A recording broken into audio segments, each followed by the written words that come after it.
Hi boys and girls. I'm Miss Melissa, and I know a lot of you from the book club at North Riverside Elementary, and I wanted to show you our book called A House for Hermit Crab about ocean, and this is a really good one. It's written by Eric Carle, and he's the author and the illustrator. He drew all of the beautiful pictures in this book. So let's see what happens to our hermit crab. And some of you may know about hermit crabs because sometimes people keep them as a pet, but they can also live in the ocean. So let's read about a hermit crab. Here he is right here. "Time to move," said Hermit Crab one day in January. "I've grown too big for this little shell." Here's his shell, and here he is coming out of it. He had felt safe and snug in his shell, but now it was too snug.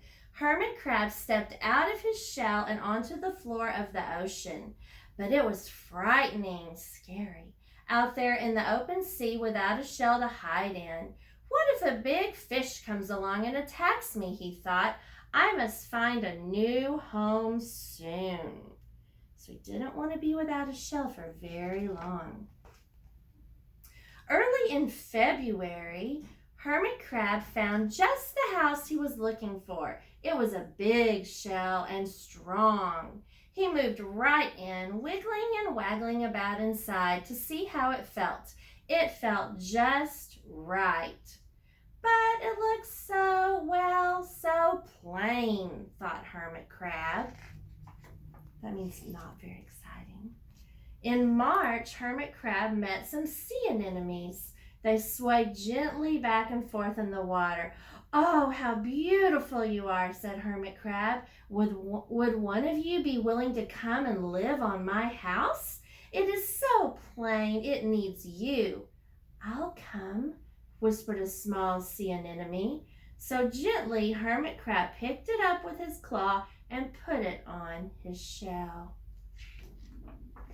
In April, Hermit Crab passed a flock of starfish moving slowly along the sea floor. "How handsome you are," said Hermit Crab. "Would one of you be willing to decorate my house?" "I would," signaled a little sea star. So carefully, here he is, Hermit Crab picked him up with his claw and carefully put him on his house. He's decorating his house. In May, Hermit Crab discovered some coral. They were hard and they didn't move. "How pretty you are," said Hermit Crab. "Would one of you be willing to make my house more beautiful?" "I would," creaked a crusty coral. Gingerly, which means carefully, Hermit Crab picked it up with his claw and placed it on his shell. In June, Hermit Crab came to a group of snails crawling over a rock on the ocean floor. They grazed as they went, picking up algae and bits of debris and leaving a neat path behind them. They cleaned things. "How tidy and hard-working you are," said Hermit Crab. "Would one of you be willing to come and help clean my house?" "I would," offered one of the snails. So happily, Hermit Crab picked it up with his claw and placed it on his shell. Now look at his shell. It's starting to become more beautiful, isn't it? In July, Hermit Crab came upon several sea urchins. They had sharp, prickling needles. "Oh, how fierce you look," said Hermit Crab. "Would one of you be willing to protect my house?" "I would," said a spiky sea urchin. Gratefully, Hermit Crab picked it up with his claw and placed it near his shell. He has to be careful. He doesn't want to get poked by that, does he? Sharp. In August, Hermit Crab and his friends wandered into a forest of seaweed. Look at that. "It's so dark here," thought Hermit Crab. "How dim it is," murmured the sea anemone. "How gloomy it is," whispered the starfish. "How murky it is," complained the coral. "I can't see," said the snail. "It's like nighttime," cried the sea urchin. So they're going inside of this. They're not sure what they're going to find. Let's see what happens. In September, Hermit Crab spotted a school of lanternfish darting through the dark water.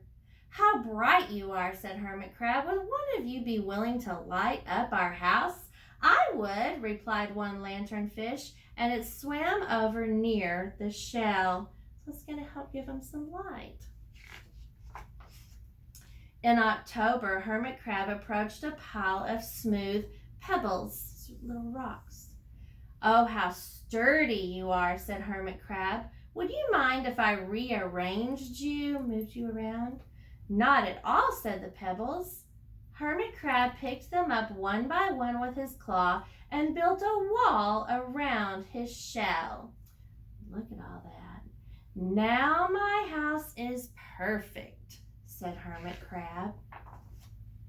But in November, Hermit Crab felt that his shell seemed a bit too small. He was growing, he's getting bigger. Little by little over the year, Hermit Crab had grown. Soon he would have to find another bigger home. But he had come to love his friends, the sea anemone, the starfish, the coral, the sea urchin, the snail, the lanternfish, and even the smooth pebbles. "They've been so good to me," thought Hermit Crab. "They are like a family. How can I ever leave them?" Let's see what he does. In December, a smaller hermit crab passed by. "I have outgrown my shell," she said. "Would you know a place for me?" "Well, I have outgrown my house too," said Hermit Crab. "I must move on now. You are welcome to live here, but you must promise to be good to all my friends."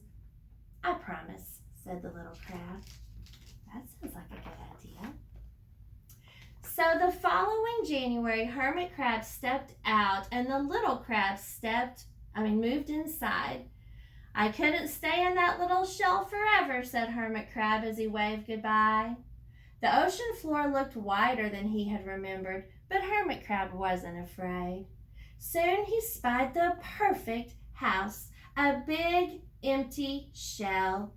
It looked, well, a little plain, but sponges, he thought, barnacles, clownfish, sand dollars, electric eels. Oh, the possibilities are endless. "I can't wait to get started," he said. And that's what he did. He started creating his new house. And that's the story of A House for Hermit Crab. Keep reading.